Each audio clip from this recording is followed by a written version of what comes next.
Livro do Êxodo, capítulo 15, os versículos de 1 a 21, diz assim então a palavra do Senhor. Então entoou Moisés e os filhos de Israel este cântico ao Senhor e disseram: Cantarei ao Senhor porque triunfou gloriosamente, lançou no mar o cavalo e o seu cavaleiro. O Senhor é a minha força e o meu cântico, ele me foi por salvação. Este é o meu Deus, porquanto eu o louvarei. Ele é o Deus de meu pai, por isso o exaltarei. O Senhor é homem de guerra, Senhor é o seu nome.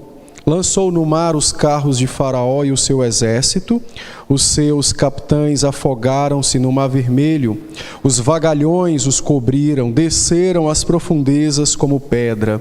A tua destra, ó Senhor, é gloriosa em poder, a tua destra, ó Senhor, despedaça o inimigo. Na grandeza da tua excelência, derribas os que se levantam contra ti, envias o teu furor, que os consome como restolho. Com o resfolgar das tuas narinas, amontoaram-se as águas, as correntes pararam em montão, os vasos espalharam-se no coração do mar. O inimigo dizia: perseguirei, alcançarei, repartirei os despojos. A minha alma se fartará deles, arrancarei a minha espada e a minha mão os destruirá. Sopraste com o teu vento e o mar os cobriu, afundaram-se como chumbo em águas impetuosas. Ó Senhor, quem é como tu entre os deuses? Quem é como tu, glorificado em santidade, terrível em feitos gloriosos, que opera as maravilhas? Estendeste a tua destra e a terra os tragou. Com a tua beneficência guiaste o povo que salvaste, com a tua força o levaste à habitação da tua cidade. Os povos ouvirão, eles estremecerão, agonias apoderar-se-ão dos habitantes da Filístia. Ora, os príncipes de Edom se perturbam, os poderes de Moabe se apoderam, os poderosos de Moabe se apodera temor, esmorece todos os habitantes de Canaã. Sobre eles cai espanto e pavor pela grandeza do teu braço, emudecem como pedra, até que passe o teu povo, ó Senhor, até que passe o povo que adquiriste. Tu o introduzirás e o plantarás no da tua habitação, no lugar que aparelhaste, ó Senhor, para a tua habitação, no santuário, ó Senhor, que as tuas mãos estabeleceram. O Senhor reinará para sempre, porque os cavalos de Faraó, com os seus carros e os seus cavalarianos, entraram no mar, e o Senhor fez tornar sobre eles as águas do mar. Mas os filhos de Israel passaram a pé enxuto pelo meio do mar. A profetisa Miriam, irmã de Arão, tomou um tamborim, e todas as mulheres saíam atrás dela com tamborins e com danças. E Miriam lhes respondia: Cantai ao Senhor, porque gloriosamente triunfou e precipitou no mar o cavalo e o seu cavaleiro. Vamos orar. Ó Senhor, Senhor nosso, verdadeiramente não há outro que se assemelhe ao Senhor, pois somente o Senhor é Deus único e verdadeiro, poderoso, glorificado em santidade. Nesse instante, Senhor, nós te bendizemos pela leitura da tua palavra, mas também te suplicamos o auxílio do teu Espírito para que possamos compreendê-la e aplicá-la ao nosso coração. Dê-nos então tua bênção de podermos ouvir tua doce voz pela palavra pregada. Quanto a esse teu servo, mais uma vez, dá-me de tua graça, que as minhas fraquezas e pecados não sejam impedimentos para que o teu povo te ouça. Então somente edifica pela tua palavra a noiva de teu filho. Essa é a nossa súplica e também nossa gratidão. Em o nome de Cristo Jesus que oramos. Amém. Amém. Esse foi o cântico que o povo de Israel entoou assim que o dia amanheceu, não é? E que eles constataram os corpos egípcios espalhados pela praia no Mar Vermelho. Então o povo viu o triunfo divino, e a resposta natural de todo crente, de todo salvo, é exatamente cantar louvores ao Senhor, não é? A música, ela foi criada por Deus, e ela tem tanto o papel de fazer com que nós respondamos ao Senhor das profundezas de nosso coração, assim como a oração é exatamente uma apresentação ao Senhor, né, das profundezas do nosso coração, os desejos santos pelo seu nome, pelo seu reino, pela sua palavra, pelo seu cuidado. A música também expressa essa profundidade de nossa alma, louvando e engrandecendo o Senhor pela sua bendita e gloriosa redenção. A música também, ela foi usada e até hoje é usada como instrumento para facilitar a transmissão e a memorização do conhecimento. Então, o cântico que nós temos diante de nós, ele serviu tanto para o louvor do nome do Senhor, como para se transmitir às novas gerações a obra da salvação que Deus havia realizado naquele momento. Então, ele tanto serve para a expressão do conhecimento, como também para que se memorize, guarde este conhecimento, e neste caso, a obra bendita do Senhor na salvação. É o primeiro cântico registrado na Escritura. Há outros textos que se assemelham a cânticos, mas esse é o primeiro salmo, não é? Registrado na Escritura, na margem do Mar Vermelho, na praia do Mar Vermelho, enquanto o povo de Israel saboreava com alegria a vitória do Senhor contra Faraó e contra as tropas egípcias. Verdadeiramente, nós temos diante de nós um coral de mais ou menos mais de 500 mil de vozes, porque o texto diz que saíram 600 mil homens a pé, sem contar mulheres e crianças. Então você tem um coral aqui gigantesco que tributa louvores ao Senhor, e é muito, muito importante compreendermos isso, porque isso é o fundamento do canto congregacional, do canto que Deus requer de toda a sua igreja. E esse coral que louva o Senhor aqui na margem do mar, ele foi apenas uma pequenina, muito, muito minúscula demonstração do coral celestial, que consta, segundo o Apocalipse capítulo 5, de milhares de homens e mulheres salvos em Cristo Jesus. E Apocalipse nos diz exatamente isso. Versos 11 e 12 do capítulo 5, diz assim a Escritura: Vi e ouvi uma voz de muitos anjos ao redor do trono, dos seres viventes e dos anciãos, cujo número era de milhões, de milhares, proclamando em grande voz: digno é o Cordeiro que foi morto de receber o poder, a riqueza, a sabedoria, a força, a honra, a glória e o louvor. No verso 13, então, somando a este coral, então João diz: então ouvi que toda a criação que há no céu e sobre a terra, debaixo da terra e sobre o mar, e tudo que neles há, estava dizendo: aquele que está sentado no trono e ao Cordeiro seja o louvor e a honra e a glória e o domínio pelos séculos dos séculos. Amém. Então,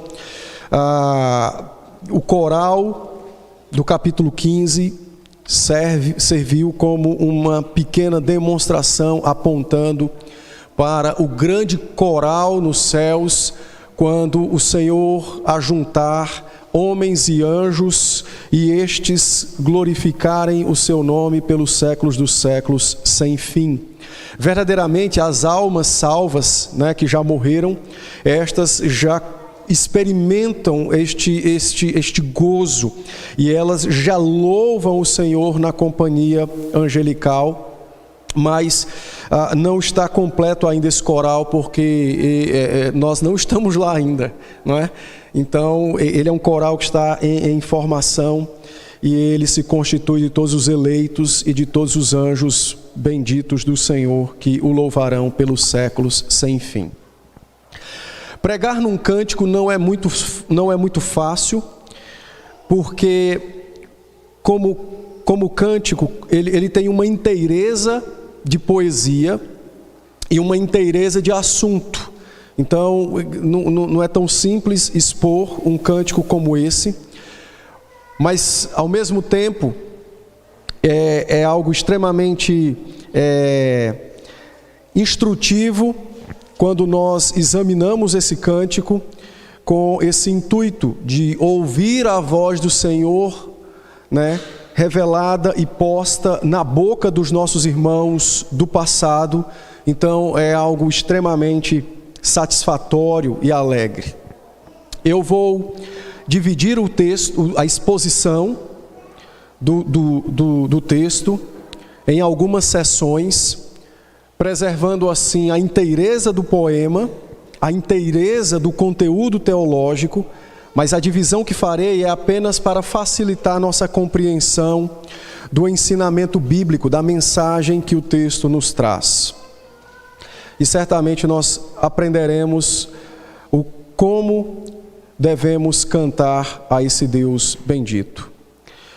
Dito isto, então, a primeira seção, ou a primeira divisão que nós podemos fazer no texto, é exatamente que nós cantamos ao Senhor. Para quem cantamos no culto? Nós cantamos ao Senhor. No verso de número 1, Moisés diz: cantarei ao Senhor porque triunfou gloriosamente, lançou no mar o cavalo e o seu cavaleiro. A igreja precisa compreender que no culto ela não canta para ela mesma, ela canta para o Senhor. O cântico que nós entoamos precisa ter uma direção, e essa direção é o próprio céu. No texto que nós lemos, nós não sabemos qual foi a melodia utilizada por eles, mas nós temos a letra do texto, e essa letra nos ensina que havia uma direção para este cântico, e a direção era exatamente o Senhor. Portanto, nós precisamos compreender que na igreja, no canto congregacional, não é permitido cantar em outra direção que não seja a do céu. Não é permitido cantar em outra direção que não seja a do céu. Quando nós lidamos com música, música que deve ser cantada pelos crentes, não fazendo distinção de música sagrada e mundana, porque para os crentes eles só vão cantar aquilo que de fato exalta o Senhor, é excluído do repertório deles o que é mundano. Então, quando examinamos música, nós fazemos uma distinção entre música litúrgica e música não litúrgica. A música litúrgica é aquela que tem como sua direção o próprio Deus. A música não litúrgica não quer dizer que ela é uma música herética, ou que ela é uma música que é imprestável, não. Mas ela pode ser um poema maravilhoso de um marido para sua esposa ou vice-versa, mas ela não aponta para o céu, então ela não é litúrgica. Ela não é litúrgica, então ela não pode ser cantada no culto. No culto, só tem uma pessoa que recebe louvores, que é o Senhor. Portanto, qualquer outra direção, ela é uma direção que se desvia de propósito e pecaminosa. Eu vou dar um exemplo. Eu não canto, não sei cantar, sou horrivelmente desafinado. Mas tem uma música que o pessoal se derrete por causa da melodia, que é aquela, né? Como um farol que brilha à noite, como flecha. Alguns irmãos devem lembrar. Lembram desse refrãozinho? Não é? Não tem? E todo mundo se derrete e acha que foi tocado pelo Espírito. É mentira. Você foi tocado pelas suas emoções, porque você está se sentindo a melhor das criaturas. Mas essa música não é para os céus. Quem é que é o alvo? Quem é que é o farol? Quem é que é a flecha? Quem é que é tudo nessa música? É o indivíduo. Não é o Senhor. Então ela não serve para o culto. Mas ela é errada? Naturalmente errada? Não. Então ela não pode ser cantada no culto. Entende? Então, música litúrgica são aquelas músicas, são hinos, são salmos, são outras poesias compostas pelos crentes que têm como seu objetivo exaltar o próprio Deus, revelando seus atributos, suas obras, sua glória. Na nossa casa, nós podemos ouvir as outras músicas e estas também, que não tem essa direção. Então você pode ouvir essa que eu acabei de mencionar e outras. Não há problema algum, você vai ser edificado. Mas no culto, a música, ela não é cantada para edificar alguém. Ela é cantada para exaltar alguém. A edificação no culto se dá pela palavra. É verdade que a música também instrui e edifica, mas isso é um extra, é algo que acontece por conta da própria direção a qual ela se dirige, que é os céus. Então Deus graciosamente nos edifica, ainda que nós cantemos somente para Ele. Portanto, nós não devemos cantar músicas que sejam antropocêntricas, ou músicas bíblicas, que tenha texto bíblico, algo do tipo, mas que não se destine ao reino dos céus. Isso não deve ser entoado por nós. Em segundo lugar, a segunda seção do texto é sobre o conteúdo que nós devemos cantar ao Senhor. O que devemos cantar ao Senhor? Nós não temos a letra, não temos a melodia, mas temos a letra, como eu disse. Então, o que devemos cantar? E eu dividi o conteúdo em duas partes. A primeira parte é esta. Se você ler os versos de 1 até o verso de número 10, você vai perceber que o conteúdo daquilo que se deve cantar ao Senhor é exatamente o relato, é a história da salvação, é o drama da salvação. O conteúdo que se deve cantar ao Senhor é exatamente as suas obras, é aquilo que Ele fez. É isso que Deus quer que nós cantemos a Ele, é exatamente a história da salvação. Infelizmente, mais ou menos por volta dos anos 60, talvez até um pouco antes, a igreja fez uma inversão no conteúdo dos seus cânticos. Quando eu digo a igreja, de um modo em geral, a igreja deixou de cantar as obras de Deus, ela deixou de cantar sobre o seu aguardar ansioso pelo céu, né, com grande expectativa, e ela passou a cantar agora coisas destinadas apenas à vida nesta terra. O efeito disso é que hoje, no meio da igreja, de um modo em geral, as pessoas não aguardam e elas não esperam o céu. O que elas esperam é uma segunda-feira melhor, porque ontem elas estavam na igreja. É só isso que elas esperam. A mudança no conteúdo do cântico fez com que a igreja deixasse de contemplar pela fé a sua vida futura. E eles então passaram a depositar todas as suas esperanças numa vida terrena. É por isso que as pessoas têm pouquíssimas, mas muito pouca noção e expectativa da vida futura, da vida celeste. É tanto que, para muitos, a vida no céu talvez seja como o desenho dos ursinhos carinhosos, todo mundo nas nuvens, sem fazer nada. Isso acontece porque houve uma mudança no conteúdo dos cânticos. O cântico que deve ser entoado ao Senhor é o cântico que fala sobre suas obras. É aquilo que retrata a história da salvação, o drama da salvação. É aquilo que fala sobre as obras do Senhor. Sobre as obras do Senhor. E talvez você se pergunte, pastor, mas por que nós devemos cantar tanto a respeito de nossa salvação? Por que devemos focar tanto na obra da redenção? Essa é a terceira seção desse texto. Olha o verso 22. Aliás, verso 21, perdão. Miriam, o que aconteceu ali foi mais ou menos o seguinte, né? Os homens entoavam e as mulheres faziam um papel de coro. Então eles entoavam, deveria ter alguma divisão no texto, e elas então entoavam com o coro. Olha qual era o coro.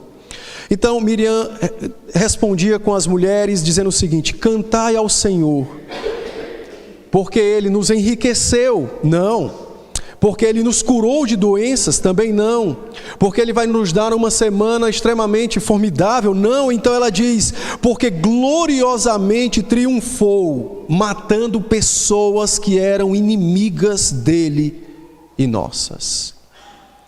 Gloriosamente o Senhor triunfou, precipitando-os. O cavalo, o instrumento, e o seu cavaleiro, o operador. Portanto, o motivo de cantarmos a história da redenção se dá exatamente porque a alegria que nos leva a cantar a história da redenção não pode ser advinda dos instrumentos, mas ela é advinda da presença do Espírito em nós, que de fato nos faz perceber e sentir e experimentar o que de fato é ser um salvo em Cristo Jesus. Aqueles homens, aquelas mulheres louvaram ao Senhor contemplando mortos na margem do mar. E não estavam possuídos nem de tristeza, nem muito menos de algum tipo de remorso, mas estavam cheios de júbilo, porque a morte dos inimigos era exatamente o sinal da vitória do Senhor e da salvação deles. Então, eles tinham noção do motivo pelo qual deveriam louvar o Senhor. Eles louvavam o Senhor relembrando a salvação particular de cada um deles. A salvação particular.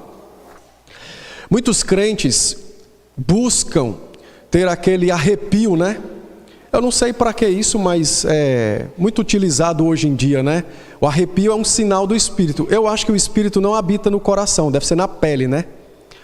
É porque o pessoal só sente arrepio na pele, né? É muito engraçado isso, né? Eu nunca entendi isso, mas enfim. Então, as pessoas acham que quando elas de fato louvam o Senhor verdadeiramente, é quando elas são tocadas emocionalmente. Veja, não se descarta as emoções. Nós não somos seres sem emoções.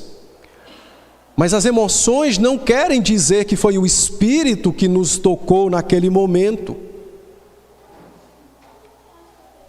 O que vai de fato tocar cada um de nós no momento do cântico é exatamente o reconhecimento de que nós éramos escravos, estávamos em uma profundidão inatingível de miséria, pecado e todo tipo de desgraça, mas agora estamos livres na pessoa de Cristo. É isso que vai nos alegrar.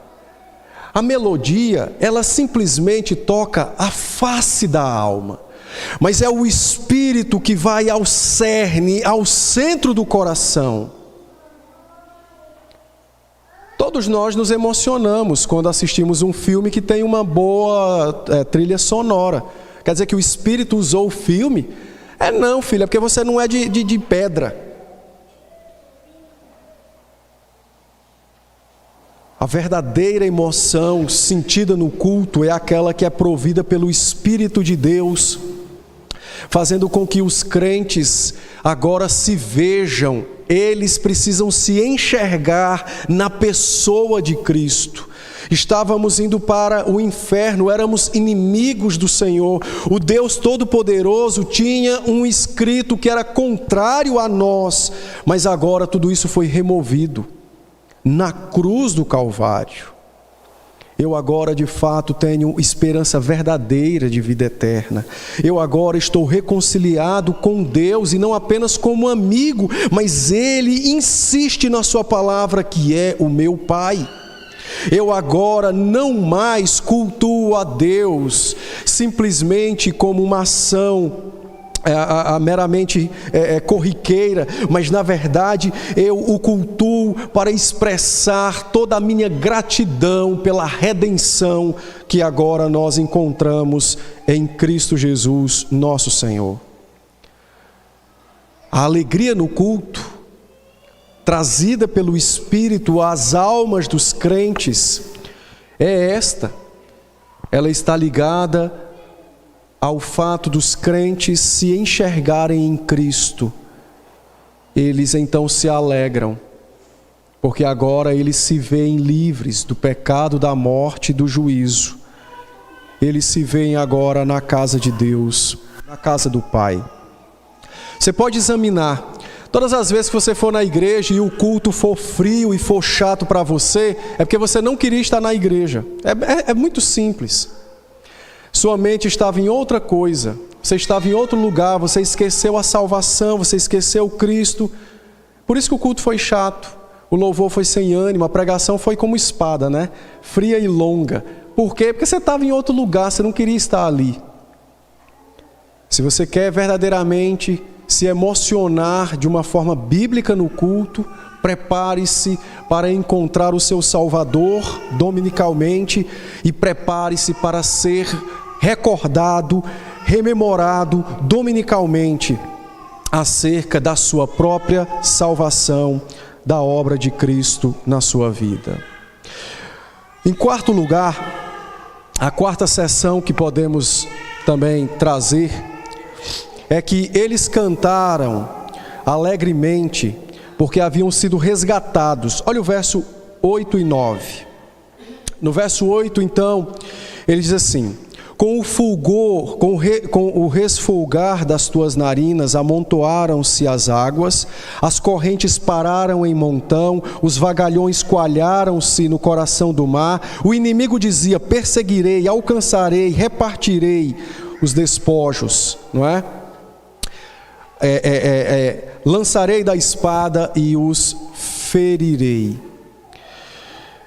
A alegria daqueles crentes estava relacionada com a verdade absoluta do resgate. Eles foram resgatados, por isso que eles cantavam qual era o ânimo, qual era a alma, o coração dos seus inimigos. Agora eles estão livres, eles estão salvos desse inimigo na pessoa de Cristo. Portanto, o louvor ao Senhor é uma resposta natural de todo crente. É muito interessante, irmãos, essa verdade, que muitos crentes, eles querem louvar a Deus, eles até louvam a Deus reconhecendo a salvação, mas eles não querem reconhecer quem eles eram, pecadores. Não, Deus me salvou, eu vou para o céu, mas eu sou tão bonzinho, eu não minto, eu não mato, eu não adultero, eu sou um anjo no céu. Pode ser caído, né? Mas não anjo. Enquanto os crentes não reconhecerem que o estado em que eles estão agora é de resgatados, eles não encontrarão alegria, motivo verdadeiro para bendizer o Senhor. Aqueles homens tributaram ao Senhor louvores, honra, eles estavam conscientes das palavras do inimigo, mas agora eles contemplam este inimigo destroçado em terra, e por isso então eles bendizem o Senhor. Cantar louvores ao Senhor precisa retratar, é uma forma dramatizada, ainda que não seja uma peça teatral, mas é uma forma de se dramatizar essa nossa alegria em reconhecer que nós agora somos livres em Cristo Jesus, porque antes éramos escravos do pecado. Antes éramos escravos de Satanás. Agora nós estamos livres na pessoa do Senhor Jesus Cristo. Você precisa entender isso. É assim que você vai encontrar alegria, é assim que você vai encontrar verdadeiro ânimo e verdadeira emoção para louvar e tributar o Senhor. Em quinto lugar, a quinta seção é que eles cantaram os atributos de Deus, e essa é a segunda parte do conteúdo da música. Eles cantaram os feitos de Deus. Eles estavam motivados reconhecendo a salvação e o destino eterno deles. Eles estavam motivados agora reconhecendo que eram livres, e eles cantaram então ao Senhor. Eles cantaram os atributos de Deus. Eles disseram: quem é o meu Salvador? É interessante como Deus espera isso de nós. A Bíblia descreve o relacionamento de Deus conosco tomando uma linguagem do relacionamento entre homem e mulher, entre esposa e esposo, entre marido e mulher. E é muito engraçado porque muitas vezes nós estamos na igreja e nós queremos louvar o Senhor, mas nós queremos elogiar a nós mesmos, não é? Como eu sou bom, como é e tal. Eu nunca consegui elogiar a Neuma dizendo: olha, Neuma, eu sou bom e eu sou isso. Eu acho que não funciona. Do mesmo jeito é para com o Senhor. Eles louvaram o Senhor enumerando seus atributos, suas qualidades, como um noivo que consegue enxergar as coisas mais profundas de valor em sua noiva. Assim eles fizeram para com o Senhor, e assim nós devemos também fazer. Nós devemos entoar louvores que possam descrever, narrar os atributos do Senhor. No verso de número 3, eles disseram que Senhor é o seu nome, está na parte B do verso. Aqui é o nome pactual de Deus, o tetragrama, que você pode pronunciar como Jeová, Yahvé. Eu prefiro Adonai. Esse termo é o termo eu sou do capítulo 3. É o termo que se refere a Deus como o autossuficiente, o autoexistente. Então eles proclamaram a eternidade de Deus. Eles estavam falando sobre o esplendor da glória e da majestade do Senhor. No verso 2 eles disseram que Deus é a sua força e a sua música, o seu canto. Eles também disseram, no verso de número 2, que Deus é um Deus pactual. Eles disseram assim: Ele é o Deus do meu Pai, por isso eu o exaltarei. Ele é o Deus pactual, Ele é o Deus que é fiel, Ele é o Deus que cumpre as suas promessas. Eles então estavam reconhecendo esses atributos do Senhor. No verso 11 eles falam de Deus como sendo de fato o único, não há outro igual a Ele. E então, como se fossem perguntas retóricas, eles dizem: ó Senhor, quem é como Tu entre os deuses? Não há deuses, só há um Deus que é o Senhor, somente um. Somente o Senhor é glorificado em santidade, e os seus feitos são terríveis, porque são cheios da Tua glória e da Tua majestade. Os cânticos precisam retratar os atributos de Deus, as qualidades do Senhor, precisam de fato mostrar quem é a pessoa a quem adoramos, quem é o nosso resgatador, quem é o nosso príncipe encantado que nos tirou das masmorras de Satanás e do pecado.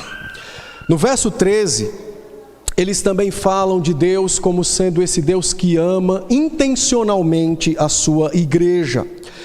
Na sua tradução está assim: com a tua beneficência guiaste o teu povo que salvaste.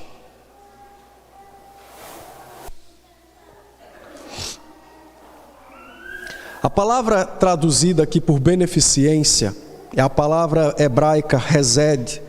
E essa palavra ela é de um uso meio raro no Antigo Testamento.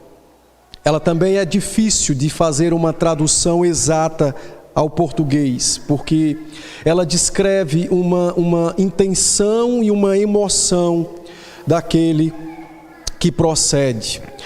A palavra aqui no texto, ela é usada com o sentido de lealdade. Uma lealdade que é criada por laços especiais. Por isso o verso de número 2 fala, Ele é o Deus de meu pai, laços de aliança, laços de pacto. Esse laço de aliança é de Deus com o seu povo. Então, a palavra está dizendo que o Senhor expressou sua lealdade ao seu povo. Mas há um detalhe interessante. Quando essa palavra é usada para os homens, ela expressa uma lealdade com devoção.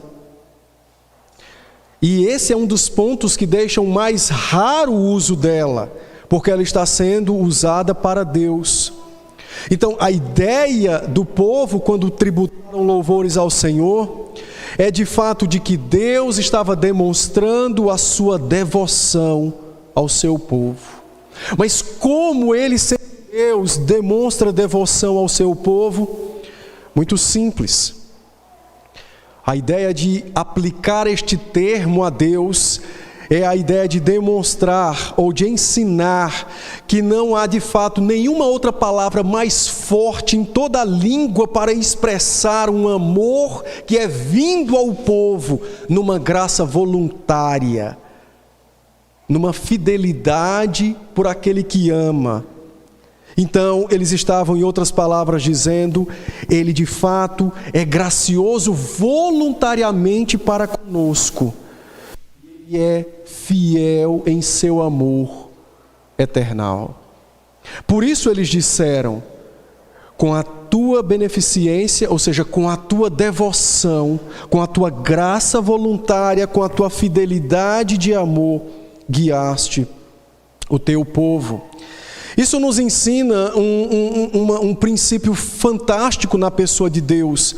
Deus não guarda o seu amor para Ele mesmo. Ele não guarda o seu amor para Ele mesmo, mas Ele expressa para com o seu povo, Ele se revela. Deus não tem vergonha de se revelar, de revelar o seu amor para com o seu povo. No verso de número 17, o povo cantando a expressão máxima desse amor, então, eles disseram, Tu, ó Deus, nos introduzirás e nos plantarás no monte da tua herança, no lugar que o Senhor mesmo já aparelhou para a tua habitação, no teu santuário, no teu tabernáculo, que o Senhor mesmo estabeleceu. O grande propósito, a maior manifestação do amor de Deus para com o seu povo, não é em nos curar de uma doença, não é em nos livrar de um assaltante, não é em nos fazer próspero nesta terra, mas o grande propósito da revelação dessa graça voluntária, amor fiel de Deus para com o seu povo, é o fato de que nós viveremos na casa dEle, nós viveremos com Ele. Ele está nos levando do Egito para o lugar em que Ele habita. Por isso o texto diz, é no Monte Sião, é na Nova Jerusalém, é no teu tabernáculo, é lá que nós gozaremos amor eterno com este Deus que é fiel e gracioso voluntariamente em nos amar.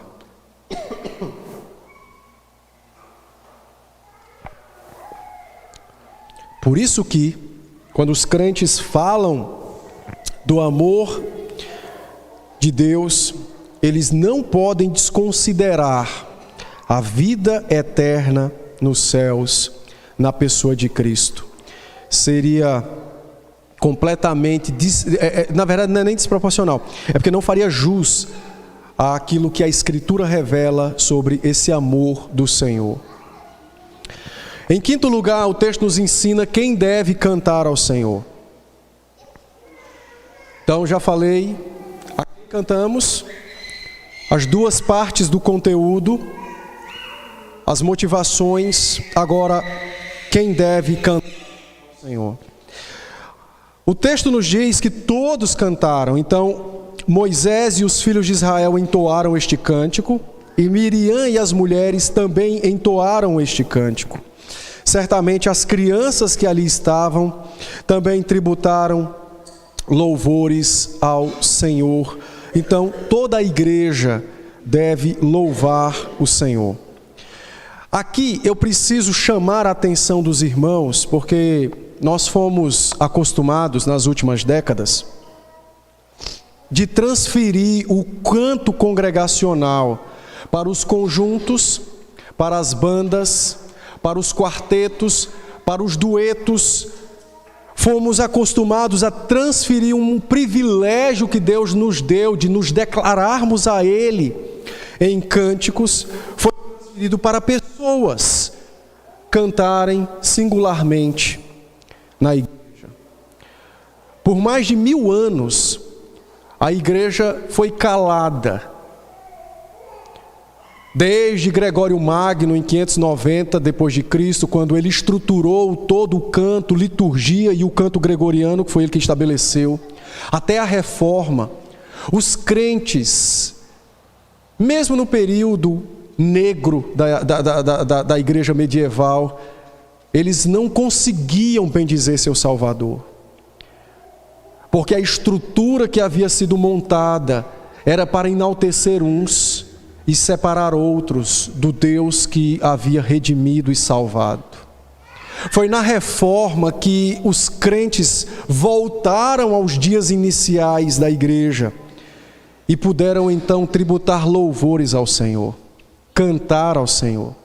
Mas em nossos dias o povo está voltando à era medieval, com conjuntos, com bandas, com pessoas que deveriam conduzir a igreja no canto, mas eles cantam sozinhos, porque eles cantam de uma forma que os demais não conseguem alcançar, com melodias das quais não se consegue harmonizar e pensar em letra, ao mesmo tempo em que se pronuncia alguma palavra. A igreja está correndo sério risco em nossos dias. O risco é de não poder mais louvar o seu Redentor, se declarar ao amado de sua alma. O canto congregacional, ele é uma exigência divina. No livro dos Salmos, eu não vou citar, porque eu teria que citar pelo menos uns 30 salmos. Em todos eles a ordem é para que a igreja cante o Senhor. O apóstolo Paulo, escrevendo aos Efésios, também fala no capítulo 5 e capítulo 6 de Efésios, ele diz para louvar o Senhor, basicamente os 5. A igreja deve cantar e não transferir o seu privilégio para outro. E aqui, irmãos, existem algumas coisas que precisam ser consideradas por nós. O canto congregacional, ele é algo de tanta estima para Deus, que Deus não quer que nós tenhamos um repertório imenso. As pessoas querem toda hora mudar o cântico. Muda esse, cantamos 2 vezes, quero um novo. Veja, Deus não está afim de novidade. Por que nós temos que ter um repertório enxuto? Porque você precisa cantar. E se você não souber da letra, você vai ficar como esse banco na hora do culto. É por isso que nós temos um repertório enxuto, para que a igreja aprenda o repertório e não apenas abre a boca gesticulando, mas verdadeiramente louve discernimento e alegria, porque ela sabe o que está cantando. É por isso que a melodia, apesar da Bíblia não estabelecer uma, mas a melodia não pode ser uma melodia que interfira no canto congregacional. Se nós puséssemos aqui um rock, qualquer outro tipo de coisa, os crentes não conseguiriam bendizer o Senhor. A melodia tem que facilitar que cada um de nós não apenas se ouça, mas verdadeiramente consiga discernir aquilo que está cantando em adoração ao Senhor, em louvor ao Senhor. O canto congregacional é um grande privilégio, mas infelizmente os inimigos da cruz têm se levantado. E são inimigos da cruz. Ah, pastor, é o pastor fulano de tal, o problema é dele.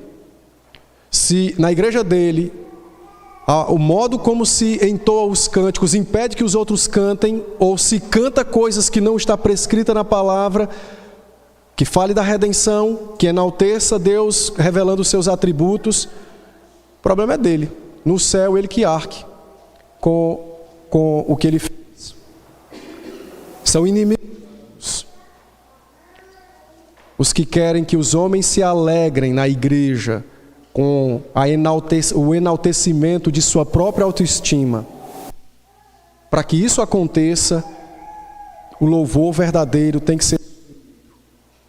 Isso de fato é um perigo terrível, para não dizer um pecado contra o Senhor. Por fim, o louvor daquela igreja tem um aspecto extremamente maravilhoso, que dá para a eternidade. Eles cantavam também sobre a esperança futura, como vimos no verso 17, mas ao mesmo tempo o louvor que eles cantavam também tinha um aspecto aplicativo em nossas vidas. O verso 18 encerra dizendo assim: para sempre o Senhor reinará por todo o sempre. O Senhor reinará por todo o sempre. Quando esse verso foi inserido no texto, eu creio que a ideia de Moisés era uma ideia com um duplo propósito. Era mostrar à igreja daqueles dias e do futuro o governo eterno de Deus. Nesse duplo propósito de mostrar o governo eterno de Deus, naquele momento, os crentes precisavam cantar e entender que a vitória do Senhor sobre Faraó e sobre suas tropas não foi uma casualidade e não foi um golpe de sorte. Então eles tinham que guardar esse propósito em seus corações e expressar isso ao Senhor. Mas para os crentes do futuro, para nós hoje, que estamos contando rapidamente aí, mais ou menos 3.400 e tal, mais ou menos 3.500 anos do tempo desse texto, de quando aconteceu estas coisas. O segundo propósito é mostrar aos crentes do futuro que eles também podem confiar e louvar este Deus que tem um governo eterno, quando eles se depararem com os faraós, entre aspas, de suas épocas. Eles têm a quem recorrer e eles têm em quem confiar. Então os crentes daquela época olhavam para o governo eterno e diziam: não foi por acaso esta vitória. E os crentes do futuro, nós hoje, lendo esse texto, olhamos para aquela época, para a época do texto e para as nossas lutas de hoje e dizemos, diante dos nossos faraós modernos e suas tropas: há alguém em quem podemos confiar, há alguém que verdadeiramente é poderoso para nos salvar. Eu concluo, meus irmãos, dizendo aos irmãos que a ênfase de todo este cântico é revelar quem Deus é e as obras das suas mãos. Exatamente como nós cantamos lá em Apocalipse capítulo 5, versos 11 e 12, que revelavam quem Jesus é e a glória e as obras das suas mãos. Eu farei a leitura do texto de Apocalipse 15, não mais o 5, mas agora o 15, os versos de 2 a 4. E eu creio que nós certamente, depois dessa instrução, iremos bendizer e louvar o Senhor de uma forma extremamente agradável a Ele, ao nosso Salvador. No capítulo 15 de Apocalipse, verso de número 2, a palavra diz assim: vi como que mar de vidro mesclado de fogo, e os vencedores da besta à sua imagem, e da sua imagem, e do número do seu nome, que se acham em pé no mar de vidro, tendo harpa de Deus, entoavam o cântico de Moisés, servo de Deus, e o cântico do Cordeiro, dizendo: grandes e admiráveis são as tuas obras, Senhor Deus Todo-Poderoso. Justo e verdadeiro são os teus caminhos, ó Rei das nações. Quem não temerá e não glorificará o teu nome, ó Senhor? Pois só tu és santo. Por isso todas as nações virão e adorarão diante de ti, porque os teus atos de justiça se fizeram manifestos.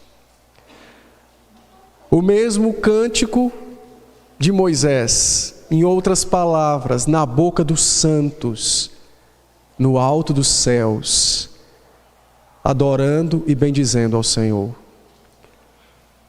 Eu creio que nós temos uma boa instrução de como devemos proceder na nossa adoração pública para com o nosso Deus. E creio que nós devemos fazer como nossos irmãos.